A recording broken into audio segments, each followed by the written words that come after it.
Les modifications du code électoral au Bénin de 1990 à aujourd'hui, le code électoral, le vivre ensemble et la participation de tous à la construction de la nation. C'est autour de cette thématique que se tient ce colloque de haut niveau, initié par la conférence épiscopale du Bénin. Il est question de contribuer à faire prendre conscience que le primat du vivre ensemble, de la paix et de la participation de tous à chance égale à la vie sociopolitique et économique est l'âme de toute loi, mesures et actions de développement national et par conséquent du code électoral. Cette assise a rassemblé des experts, les membres de la société civile, des leaders politiques et religieux sous le parrainage et la présidence de la conférence épiscopale du Bénin.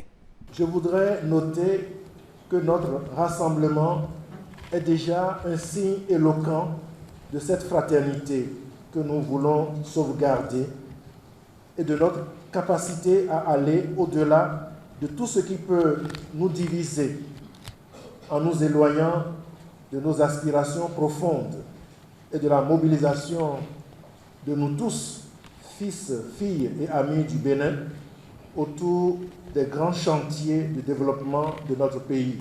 Pour avoir pris part en ce lieu au débat où seront examinées les vraies questions du devenir de notre peuple, éradiquons de nos cœurs tout ce qui, en rapport à l'organisation des prochaines élections, remettrait en cause la paix sociale, la paix dans les cœurs et dans nos comportements. La loi numéro 2024-13 du 15 mars 2024, modifiant et complétant la loi numéro 2019-43 du 15 novembre 2019, portant code électoral récemment voté et promulgué, a suscité indignation et réprobation au sein de la classe politique nationale et au sein de l'élite intellectuelle avertie de ces questions, et aussi de la société civile soucieuse de la cohésion nationale et de tous les organismes préoccupés par la qualité du vivre ensemble au Bénin, notamment l'Église catholique. Nous retenons, dans le cadre de cette conférence, qu'est appelée crise sociopolitique, tout moment difficile dans la vie d'un pays.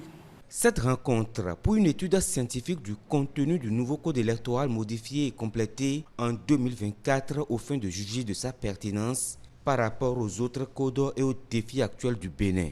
Au terme de plusieurs communications, les participants apprécient cette assise sur le nouveau code électoral. Je pense que l'Église catholique a ce réflexe, grand réflexe d'anticiper sur les dangers. Et je pense que c'est bien fait ce colloque. Je pense que nous échangeons ici sur le danger qui nous guette en allant aux élections en 2026 avec ce code électoral. Et je pense que les conférenciers nous ont entretenus sur les dangers, nous ont entretenus, nous ont expliqué vraiment ce code. Et je pense qu'unanimement, il se dégage qu'il faut forcément une relecture de ce code pour que nous puissions connaître les élections de 2013, de 2014, pour que les élections soient vraiment effectives. Le code électoral dont il est question est un code en fait qui, dans sa forme et dans son fond, constitue, disons, un élément, comment dirais-je, qui fragilise le vivre ensemble. Et c'est justement de ce vivre ensemble-là que l'Église catholique a voulu parler. Et ont été invités donc à cet exercice, disons, tout le monde. Et en tant que citoyen, je ne veux pas dire en tant que militant d'un parti politique ou plus député d'un parti politique, j'ai voulu quand même y participer pour montrer, disons, mon attachement à ce que le vivre ensemble que nous prônons, que nous avons, puisse être toujours de mise. Je retourne la gloire à Dieu Tout-Puissant qui a permis la réussite de ce colloque. Merci aux confessions religieuses qui ont joué un rôle d'intermédiaire pour la paix. Je profite de l'occasion pour demander à ce que le code électoral soit fait d'une façon consensuelle pour toujours la paix et le vivre ensemble du peuple béninois. Pour nous, c'est très important qu'on puisse se prononcer et à la suite des réflexions, les conclusions puissent amener le régime, le gouvernement à réguler et à demander une seconde lecture de ce code électoral.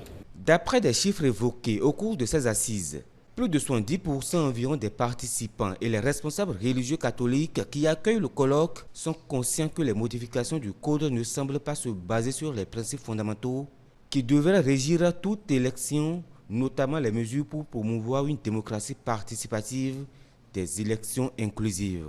À en croire les communicateurs, l'on ne peut balayer l'histoire pour construire l'histoire. Il faille donc restaurer la sacralité de la parole donnée.